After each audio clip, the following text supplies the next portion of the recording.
Prolactin hormone, इस पे बहुत ज़्यादा कमेंट आ रहे हैं कि मैडम प्रोलैक्टिन हार्मोन बढ़ा हुआ है, इसको कैसे कम करें? और जो प्रोलैक्टिन हार्मोन है ये क्यों बढ़ता है?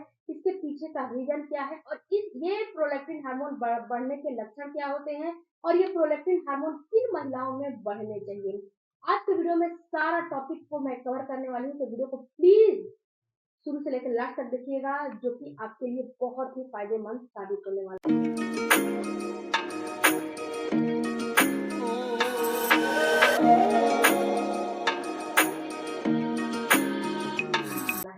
सबसे पहले बात करते हैं फ्रेंड्स कि प्रोलैक्टिन हार्मोन आखिर होता क्या है? तो फ्रेंड्स प्रोलैक्टिन हार्मोन जो हमारा माइंड है ना, हमारा पिट्यूटरी ग्लैंड है, इसी में ये बनता है।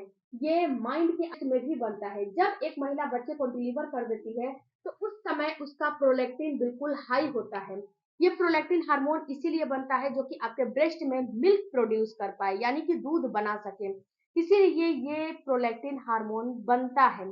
तो ये प्रोलैक्टिन हार्मोन आपके ब्रेस्ट में, आपके यूट्रस में, आपके माइंड में, पिट्यूटरी ग्लैंड में बहुत ही ज़्यादा बनता है।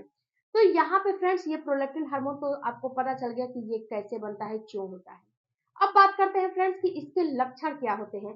तो देखो, अगर आपको बेबी नहीं हुआ है, डिलीवर आपने बच्चा नहीं किया है, आपको प्रेगनेंसी भी नहीं है, प्रेगनेंसी में भी कभी-कभी जो है प्रोलैक्टिन हार्मोन बढ़ने की वजह से जो आपका ब्रेस्ट है ना, उसमें से स्राव आने लगता है। और आप टीनेजर बच्चियों में भी ये बहुत देखने को मिल रहा है।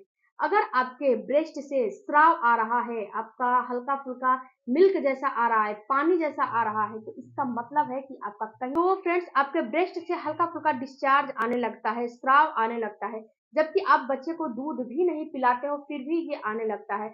उसके साथ-साथ फ्रेंड्स जब ये हाई होता है प्रोलैक्टिन जिस महिला में, उसका पीरियड इर्रेगुलर होता है, उसका एस्ट्रोजन, प्रोजेस्टेरोन जो हार्मोन है, बिल्कुल डिस्टर्ब हो जाते हैं, उनका पीरियड इर्रेगुलर हो जाता है और उनको इस कंडीशन में प्रेगनेंसी नहीं होती है। अगर आपका प्रोलैक्टिन बढ़ा हुआ होगा, तो आपको प्रेगनेंसी नहीं होगी। जो महिला तुरंत बच्चे को डिलीवर करती है और बच्चे को दूध पिलाती है, उनमें प्रोलैक्टिन हाई होता है, तो उनमें ना तो अंडा बनता है, ना तो ओव्यूलेशन होता है, ना तो प्रेगनेंसी होती है।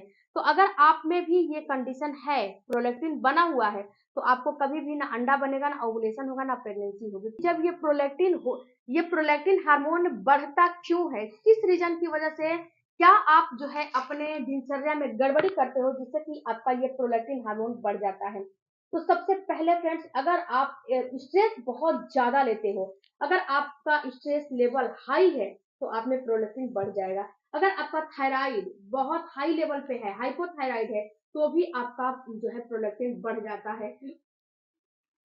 उसके बाद फ्रेंड्स आप बहुत ज़्यादा वर्क करते हो, ओवरलोड करते हो, जैसे कि आप घर का भी काम सँभालते हो, बाहर का भी काम सँभालते हो। आजकल की लड़कियाँ, आजकल की वाइफ़ भी जो है मेहनत करती हैं, बाहर भी उतना ही मेहनत करती हैं। तो इस इन जैसे महिलाओं को जो ओवरलोड लेके चलती हैं, उनको भी प्रोलैक्टिन होने का चांस ज़्यादा होता है। अगर आप जिम वगैरह जॉइन किए हो, जिम वगैरह जाते हो, हार्ड वर्कआउट करते हो, तो भी प्रोलैक्टिन बढ़ने का कारण होता है। उसके साथ-साथ अगर आप मेडिसिन लेते हो, मेडिसिन बहुत ज़्यादा लेते हो, आप जो है गर्भ निरोधक गोलियाँ लेते हो, पिल्स लेते हो, कोई भी प्रकार का मेडिसिन लेते हो या फिर आप एंटीबायोटिक बहुत ही ज़्यादा लेते हो, तो भी ये प्रोलैक्टिन बढ़ने का जो है कारण बनता है, तो भी प्रोलैक्टिन बढ़ जाता है। अब प्रोलैक्टिन बढ़ गया, अब इसको सही कैसे करें? न्यूरोट्रांसमीटर एक मेडिसिन होता है जो कि दिया जाता है, लेकिन आपको मेडिसिन नहीं लेने हैं, अपने घरेलू डाइट टिप्सों से इसको कंट्रोल करने हैं। अपनी बॉडी का थोड़ा-सा मसाज कराओ।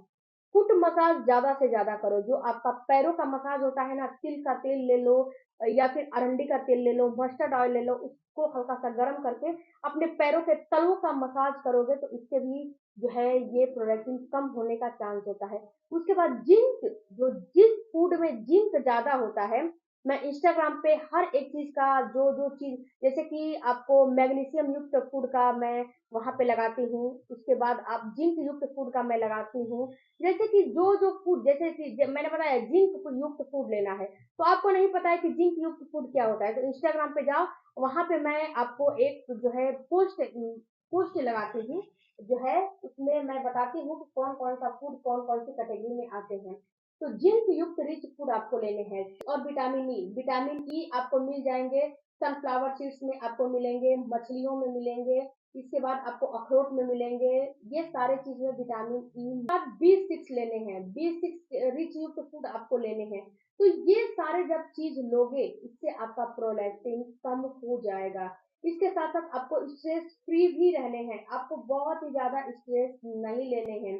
अगर स्ट्रेस बहुत ज्यादा लोगे तो भी आपका प्रोलैक्टिन बढ़ेगा और प्रोलैक्टिन कम नहीं होगा। आपको लाख आप घरेलू डाइट टिप्स का इस्तेमाल करोगे लेकिन प्रोलैक्टिन कम नहीं होगा जब तक आप स्ट्रेस फ्री नहीं रहोगे। उसके साथ साथ हल्का सा वर्कआउट करो, थोड़ा सा आप जो है वॉकिंग वगैरह करो, इससे भी आपको बहुत ही ज़्यादा बेनिफिट मिलेगा।